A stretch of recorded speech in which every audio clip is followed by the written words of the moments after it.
And what if the real villain wasn't the serpent at all, but it was God? All right, this one is a wild ride. Yeah, so according to Gnostics, the Garden of Eden was a prison built by a false god, a cosmic imposter, to keep humankind ignorant and in slavery. So in this version, the snake is actually the hero, and the god in the garden is the real villain. When you start calling Satan the good guy, that might be a hint that you're on the wrong side of history. There is zero evidence to support this Gnostic recasting of the Hebrew Bible. Gnosticism, it's just guilty of spreading the very same lie as the serpent in Eden, that God is trying to keep humanity ignorant.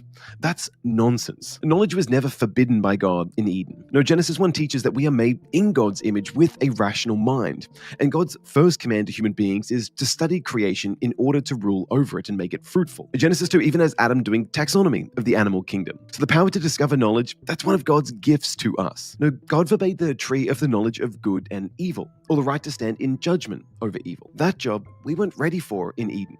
Hebrew scholars like Dr. David French say that the right of judgment was reserved for God's wisdom alone, at least until humanity had grown morally mature enough to stand in judgment over angels. Satan, he is the liar and the father of lies, whose temptations, they lead to entrapment, not enlightenment.